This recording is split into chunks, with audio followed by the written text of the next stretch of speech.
Hello, salut à tous, bienvenue dans cette toute nouvelle vidéo critique où je vais parler de la série événement de ce mois d'avril, Grease, The Rise of Pink Ladies, la série préquelle de Grease, le film culte des années 70, et donc ça se passe quelques années avant la comédie musicale, avant le film culte, et ça raconte du coup l'histoire de comment s'est monté le groupe de filles, les Pink Ladies, dans le lycée Rydell, que vous connaissez sans doute, hein. Si vous connaissez pas Grease, je vous invite vraiment à aller voir le film, qui est vraiment très très bien, tout comme cette série d'ailleurs, c'est très réussi. Ça rend vraiment hommage au film d'origine, avec des numéros et des scènes qui ressemblent vraiment au film que tout le monde connaît, et le point fort, c'est vraiment que c'est vraiment dans la même veine que Grease, tout en ayant des sujets assez contemporains, mais qui sont vraiment aussi ancrés dans l'époque 50s, les années 50. Ça parle des problèmes que pouvaient rencontrer les jeunes filles, les femmes de l'époque, mais c'est des problèmes aussi qu'on peut retrouver encore aujourd'hui, malheureusement. Le fait d'être vu comme des objets sexuels, le fait de devoir rester à sa place, le fait de devoir faire bonne figure, d'avoir une bonne réputation, voilà, c'est ce qui pouvait se passer à cette époque, et ce qui se passe encore un petit peu, parfois, à notre époque. Mais ce que j'aime bien, c'est que ça parle aussi de la place des hommes par rapport à ça, et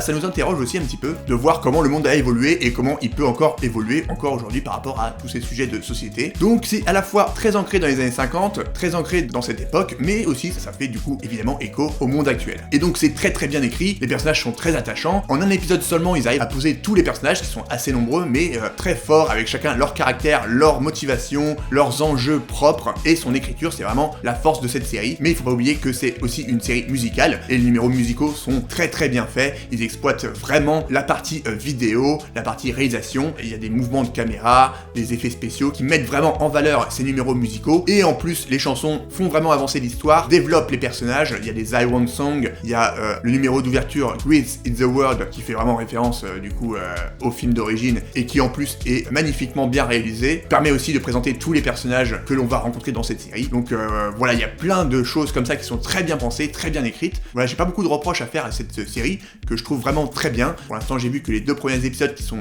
disponibles, mais j'espère que ça va tenir dans la durée, et je pense que ça sera le cas. À voir si sur plusieurs saisons, ça va pas être un peu toujours pareil, mais je pense qu'il y a un très bon potentiel, et ça fait vraiment du bien de voir des séries musicales de qualité, qui sont très travaillées, qui ont des choses à dire, qui veulent raconter quelque chose, aussi bien artistiquement que